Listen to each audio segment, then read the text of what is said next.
26 जनवरी को होने वाली किसान ट्रैक्टर रैली को लेकर यमुनानगर से हजारों ट्रैक्टरों के साथ किसान दिल्ली के लिए रवाना हुए। किसानों का कहना है कि 26 तारीख को किसान ट्रैक्टर मार्च में शामिल होने के लिए ट्रैक्टरों पर तिरंगा झंडा लेकर दिल्ली के लिए कूच कर रहे हैं। किसान और सरकार के साथ कल हुई वार्ता के बाद किसानों में रोष है। किसानों का कहना है कि उनकी एक उम्मीद जगी थी कि शायद सरकार किसानों की बात ले, लेकिन अब किसान आर पार की लड़ाई लड़ने के लिए तैयार हैं। 3 दिन का हमारा ये दौरा था। इसके अलावा चौधरी अभी सिंह जी पूरे हरियाणा के अंदर हर गांव में, हर जिले में जाकर अपने साथियों को इस रैली के लिए निमंत्रित करा है। इस रैली की हमने तैयारी करी है, सभी साथियों को हम ले जाने का काम कर रहे हैं। और आज जो हमारा रूट बन रहा है वो यमुनानगर से ग्रौंडा तक का रूट बन रहा है, जहाँ हम लाडवा और इंद्री होते हुए जाएंगे आगे। और जो मेन हमारा कारण है इस चीज़ का, इस ट्रैक्टर यात्रा का, वो यही है कि भाई हमारे जो किसान साथी काफ़ी दिनों से सिंघू बॉर्डर पर बैठे हैं। हालांकि इंडियन नेशनल लोकदल के सभी साथी अपने अपने कैपेसिटी के पे वहाँ पर जाते रहे हैं, लेकिन पार्टी लेवल पे हमने ये इंश्योर करा है कि जितने भी हमारे साथी जो किसानों के साथ जुड़े हुए हैं, क्योंकि हमें खुद किसान हितैषी पार्टी है, तो हमारे जितने भी साथी हैं हम उन सभी को लेकर दिल्ली बॉर्डर जाने का काम कर रहे हैं। ये बड़ी अफसोस की बात है, आज ही मैंने पढ़ा था, ट्रिब्यून में आया था कि भी जो सरकार है वो कहीं ना कहीं वो अड़ चुकी है कि भी हम 1.5 साल से कम इस 1.5 साल से ज़्यादा हम इस कानून को इनको रद्द करने का काम नहीं करेंगे। पर मैं ये पूछता हूँ, 1.5 साल से रद्द करने का क्या फ़ायदा हो जाएगा? 1.5 साल बाद फिर दोबारा किसान थोड़ी आएंगे सड़कों पर।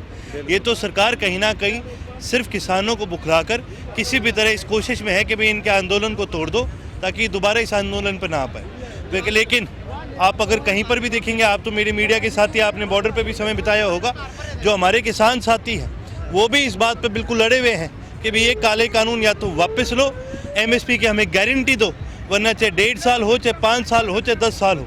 हमारे किसान साथी इतने मजबूत हैं कि वो दिल्ली पे घेरा डाल के बैठ सकते हैं। वो और भी मजबूत है कि भी दिल्ली के अंदर जाने की भी क्षमता रखते हैं, ताकत रखते हैं। भाई सब ट्रैक्टर की तो खासियत ये होती है कि जहाँ रास्ता ना भी हो वहाँ से भी ट्रैक्टर बढ़ जाते हैं।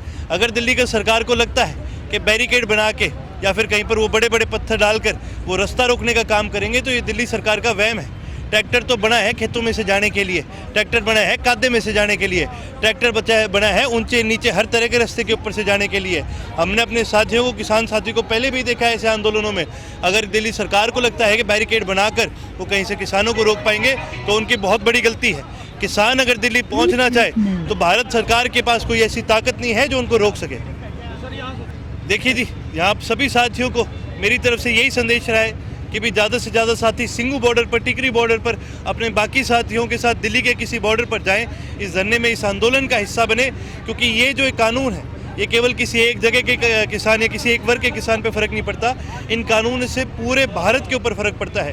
क्योंकि जब तक किसान को सही मूल्य नहीं मिलेगा उसकी फसल की खरीद में, तो आप मान करके चलिए कि आगे अगर मोनोपोली बनती है प्राइवेट कंपनियों की, तो उसी फसल की जो आगे बेच होगी, जो उसी फसल को आगे आम मार्केट में बेचा जाएगा, उसके ऊपर भी इसका इम्पैक्ट पड़ता है। भारत के हर नागरिक के ऊपर इन कानूनों का इम्पैक्ट पड़ता है। तो मेरी तो सभी से ये ख्वाहिश रही है, मेरी सभी से ये अनुरोध रहा है कि ज़्यादा से ज़्यादा साथी अपने किसान साथियों का साथ दे और बॉर्डर पर जाकर उनकी मदद करने का काम करें। सरकार अगर नहीं मानती तो ये सरकार करेगी। भारत का ये इतिहास रहा है कि भाई जिस सरकार ने अपने वोटरों की सुनी है, जिस सरकार ने किसानों की, अपने आदमियों की, अपने देश के नागरिकों की सुनी है, वही सरकार चली है। जो सरकार अपने देश के नागरिकों को, अपने वोटरों को इग्नोर करती है, वो सरकार आवश्यक तौर पर गिरती है।